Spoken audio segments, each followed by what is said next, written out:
Hello everybody and welcome to the channel, or welcome back to the channel if you've been here before. So before we start the video, I just want to take a second to say genuinely thank you all so much for the support. We hit 100,000 subscribers in 6 months, which is just crazy. I can't believe it. I never ever would have expected the channel to have this kind of success, and just genuinely thank you all so much for the support. Alright, so before we jump into today's video, I want to talk a little bit about the future of TrueGameData. So my plans right now are to kind of cut back on the videos a little bit, maybe back to like 2 videos a week or something like that, and rededicate more time to testing weapons, because that's what built TrueGameData, was having all the data. And testing every single stat for every single attachment takes an insane amount of time. So I had to cut back in some other areas. So I'm probably going to stop making quite as many YouTube videos, but I will still try to put out good content for all of you. So it's not like the channel is disappearing or anything. Just gonna cut back a little bit, and I'm planning on starting to do all this testing about when season 2 comes out. So as soon as season 2 for Warzone launches, I'm gonna start testing really hard again, get all the stats for all the Cold War guns and all the new guns, really fast. I know I've taken some time off of that, and that was for multiple reasons. One, I thought they were gonna update the weapons and maybe change how the attachments work, so I didn't want to have to retest everything. Obviously they haven't really done that, so at this point, after season 2 launches, if they don't change anything, I think that's the perfect time to start testing. The other reason was, honestly, it's not fun. It's not fun to sit there and test for 8 hours a day, going frame by frame on high speed recordings of the gameplay to try to measure all these stats. It's not super fun. The result is awesome and it's totally worth it, and that's why I'm going to rededicate to it. But it obviously it wasn't super fun to do that for literally months. I mean, I spent months working full-time hours just testing data for these weapons. But yeah, we're gonna get back to it. Like I said, get everything for all the Cold War guns and all the new guns. So I just wanted to give a little overview of what the future of TrueGameData is going to look like in the short term, and let you guys know what was coming. Okay, so on to the topic of today's video. I'm going to be going over all my settings that I use to make the game look like I do. Recently in my live streams, I did like a 16-hour stream out of the blue yesterday. I was not expecting to stream that long, but I was having fun, so I kept playing. But anyway, I get lots and lots of comments asking about what my settings are. A lot of people think my game looks great. Some people think my game looked really bad, but can't please everybody. So what I'm going to do is I'm going to show you my process for how I picked the best Nvidia filters, and you can take the same process, and you can just copy my stats or my numbers if you want for the filters, but it would probably be better if you actually went in and messed with stuff the way I have and tweak it for your individual monitor, because monitors vary from brand to brand, and even screen to screen they can vary a little bit. So you need to tweak it and make sure it looks good for your specific hardware. But I will go and show you all my settings, and in the future, in the next couple days, I'll probably do a performance video covering some common mistakes with getting the best FPS, and just different things you can do. It'll be a simple video, but it'll be good. It'll probably help a few people out, so that'll be coming in the next few days. And then I'm going to get back to those best Warzone loadouts videos that I've been making. So I'll get back to balanced loadouts, so guns that are good all around, and then also with an SMG. And then later on, I'll be doing like sniper builds and recon strat builds, and that'll be coming probably in the next week or so. So for today, we're going to jump in and talk about all of my visual settings and how to make the game look the best. Okay, so now to go through my actual settings. I'm not going to go setting by setting because most of the graphic settings are personal preference and based on how powerful your GPU is and things like that. So I'm just going to talk about just a couple that I think are really important to note as we're going through this. So the first is field of view. So I play 115 affected. And affected means, I've talked about this a bunch before, but affected means that if your FOV is above 80, then your optics below 3.25x are going to zoom a lot less. They're more like closer to what your FOV value is than independent, where independent always zooms when you ADS to the 80 FOV level of zoom. So if that made sense, affected is what I play on. I think it helps a ton with visual recoil, and I think it's for sure the setting to use. I was not sure early on, but I think affected is definitely better than independent for recoil reasons, visual recoil. And again, I'm sorry, console fans. I don't know why you don't have this option. It's probably for performance reasons, because the higher your FOV goes, the more power it takes to run the game, and they're probably already struggling to hit the frame rates they want to in this game, so that's probably why there's no FOV slider. But obviously on the new next-gen consoles, there should be an FOV slider because that's not an issue anymore with the new consoles. So hopefully we'll get one. I don't know if you will or not, though, and you should have one, but I don't know. I don't know if you'll get one. But yeah, affected's what I use. Brightness 53. Horizontal heads-up display bounds. I have this pulled in a little bit because I used to play on an ultra-wide monitor, and I've just left it. But yeah, those are my settings there. And then graphics, I'll just quickly go through this. I'm not going to, like I said, I'm not going to talk about all of it, but I'll at least show it so you can see what I'm using. Render resolution 100. I don't up my render resolution even though I'm on 1080p. I don't know why the game thinks I have a 4K monitor. My monitor's 1080p. I don't know if it's the Elgato doing something weird or what, but anyway, 100 render resolution. You can up this a bunch if you want to increase the clarity, but it's going to hit your performance a lot because it's essentially like if you go 200 render res on a 1080p screen, you're essentially running the game at 4K, so it's going to hit your performance a lot. So it's a trade-off. You can increase your clarity, make it much easier to see targets at range and things. You want to up this, but I leave mine at 100 on 1080p. The other important one on this screen, I would say, is VSync. So if you're running closer to 60 FPS and you use VSync, VSync will introduce a ton of input lag, and this is something that you can actually feel. So if you turn VSync on and off, you'll feel this. The trade-off is with VSync on, you don't get any frame tearing. So your frame, I mean, you can see the example picture on the left here. That's a frame tear right in the middle of the screen, and that's because the screen is refreshing at a different time than when the GPU is sending the rendered frames to the monitor. VSync will sync that up, but in order to sync that up, it has to introduce an input lag. And there's other things that can help with this, but that would be a little bit outside the scope of this video, I think. But anyway, my opinion and recommendation on this is to definitely have VSync disabled, no matter your frame rate, because you really don't want to introduce any input lag in a first-person shooter game that can really hurt your performance. So I would turn VSync off if you have it on. Again, I'm not going to go through all this, so I'll show you what I have, but I'm not going to talk about it. All these are just personal preference. I have a 3080, so I can run high texture res and anisotropic filtering. Particle quality is high as well. I run a lot of things high just because I like the game to look good. So, I mean, not really ideal for performance, but it's just personal preference, like I said. So I'm just going to scroll through this slowly, show you guys all my settings. And then for anti-aliasing, this is the one that I want to talk about a lot. This is really important, actually. I'll jump into the game in a second and show you the comparisons. But when you have anti-aliasing off on 1080p, the trees and other objects look really like shimmery almost, which can make it really, really hard to see moving enemies because the enemy's movement will kind of blend in with the shimmeriness of the trees and other objects. So I think anti-aliasing for sure should pretty much be on Filmic SMAA 2X for most people. It does make the game look like it's kind of smeared, like somebody smeared Vaseline all over your screen. But it does have benefits, and I'll show you that in the game. And you can kind of get a little bit of the smeariness out of it using Nvidia filters. Unfortunately, Nvidia filters hit your performance a lot, but we'll talk about that later when I get to the filters portion of the video. Motion blur off for sure. This is another thing I would 1000% recommend everyone. Turn off motion blur. Turn off depth of field.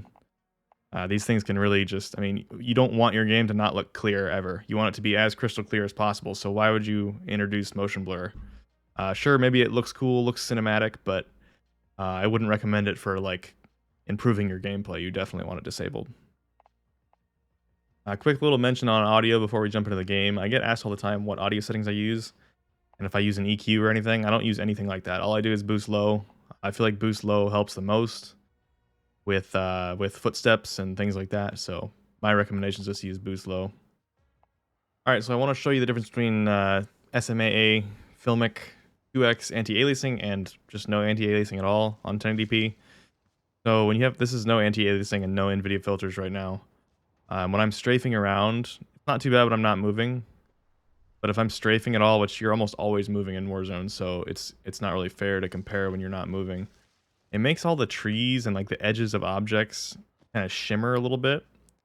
I'm not sure how well this is going to come through on the recording, but like these trees are all kind of shimmery for me. Like the edges of the objects and things are kind of. I think it's as the lines go between the different pixels.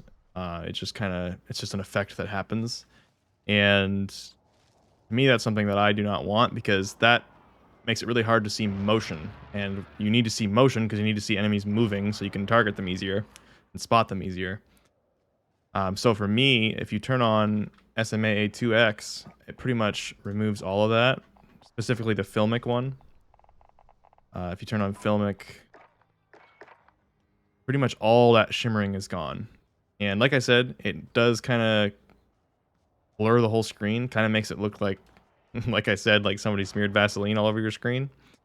But you can kind of fix this with filters, Nvidia filters. So I'll talk about that in the filter section. But I would say if you're not going to run Nvidia filters, like if your GPU is not powerful enough and you don't feel comfortable taking the FPS hit with your Nvidia filters, I would recommend not using any anti-aliasing at all. Maybe 1x would be an okay option, but Filmic just makes the game look too blurry.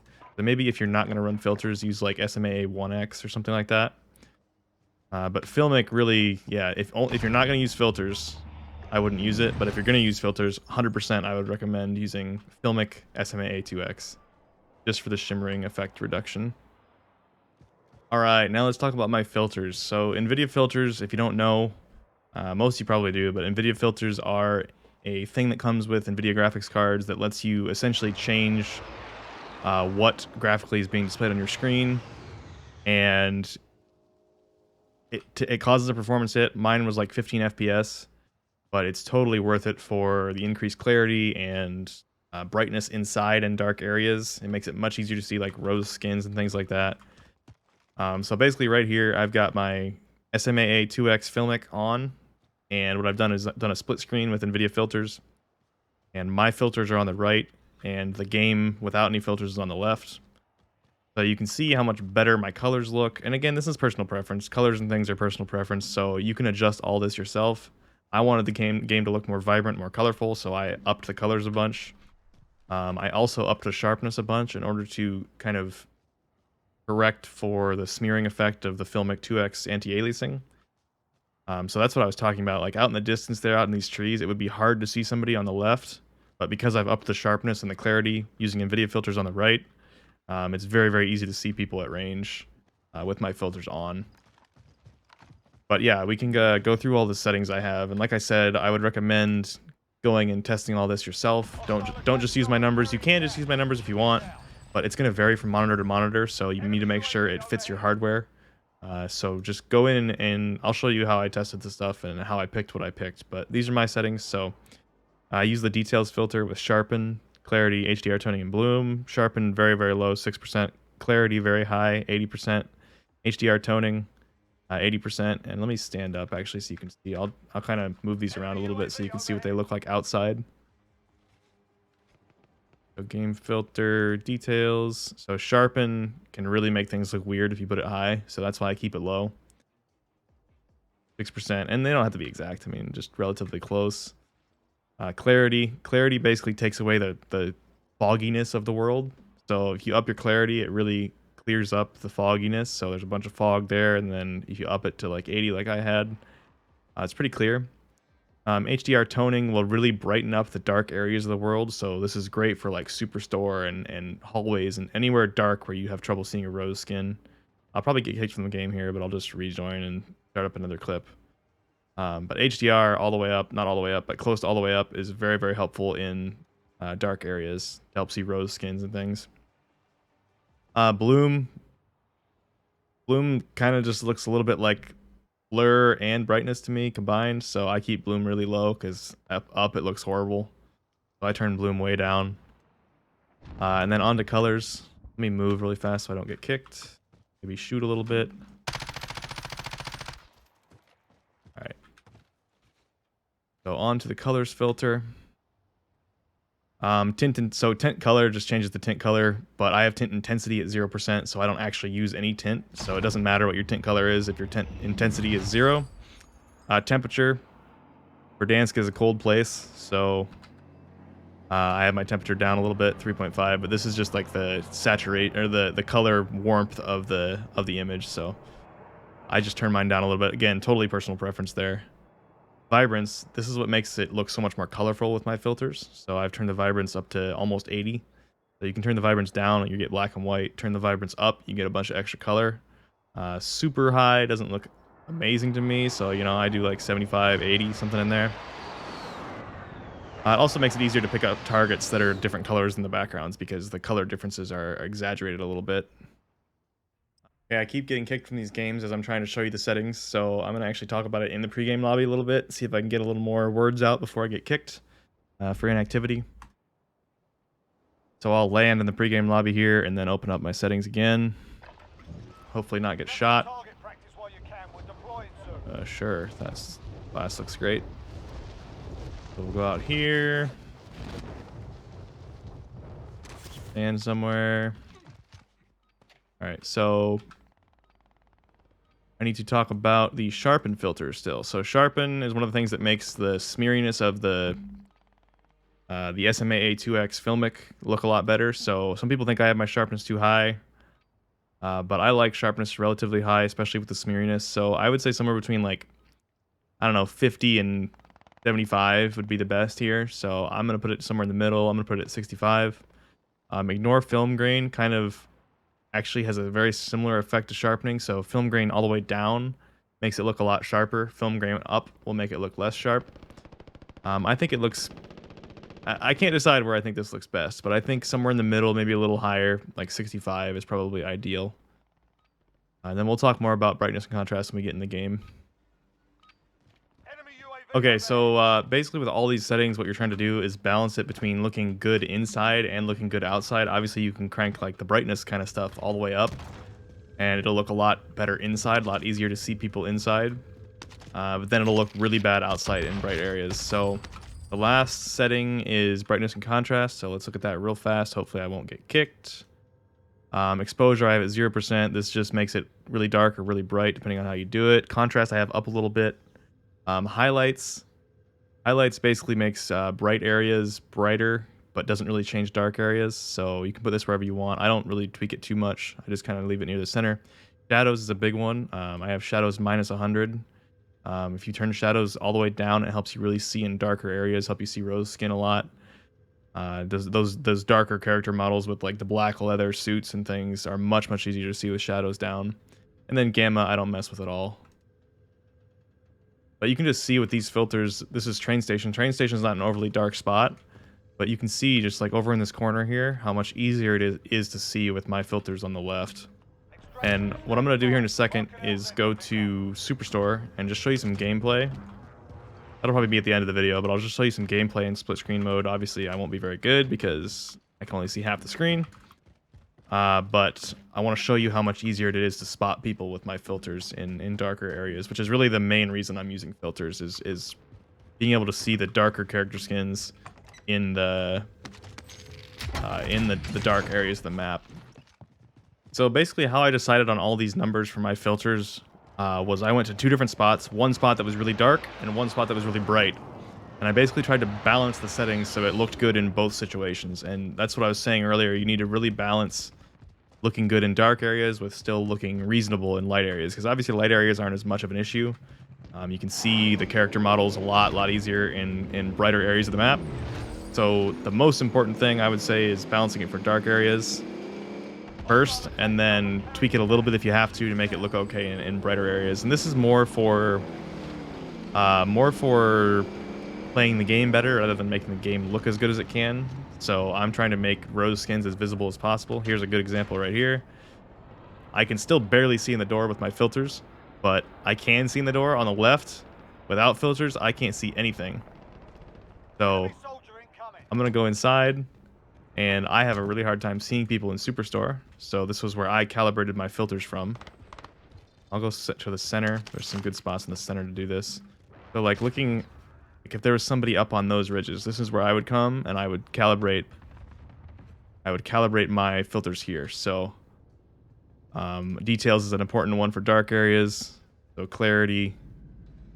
Yeah, you can just toggle these. You can see how much HDR really helps in these areas when you mess with that. So like I said, pick a spot, go mess with your filters yourself, make sure they look good to you on your monitor, Shadows is another really important one for dark areas. So I turn shadows all the way down. I feel like that helps a ton. It might make outside look a little bit worse, but like I said, we're not worried about seeing people outside. We're worrying about seeing people inside. That's where it's really difficult. So that would be my recommendation for the spot to test when it's dark. I'll give you a recommendation here for a bright spot as well. All right, so my recommendation for testing in a bright spot is going to be right here on the map. This is up here, right across the river to the northeast. A lot of the times you're getting fights with people up this hill, and it's really hard to see them with the glare of the sun. So, in my opinion, for my filters, in a bright spot of the map, my filters still look better than the game does by itself. Still looks more clear. The brightness isn't overwhelming. So basically with my current filters, I don't get hurt in bright areas at all. Maybe even helped a little bit, but in dark areas, it's dramatically better. So coming up the stairs, it's really hard to see somebody sitting behind those boxes normally, but with my filters, it's very clear, very bright.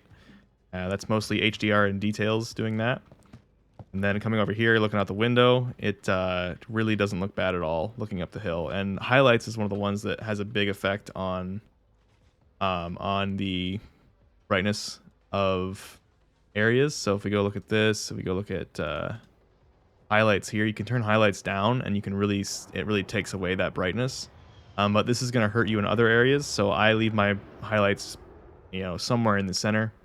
I think it looks a little bit better being in the center in most areas, and I don't get in situations where I'm looking up this hill that often or other areas that are like this. So my personal preference, you can put it down here if you want it, but I leave it somewhere near the middle. All right, guys. Well, I think I covered everything. Thank you again for 100,000 subscribers. That's just wild. I hope you guys found this video useful. I apologize if you're on console. I know this isn't really applicable to you, but I get asked to make this video all the time, so I thought I would throw it together today and hopefully help some people out. But thank you guys all for watching, and I look forward to seeing you in the next video.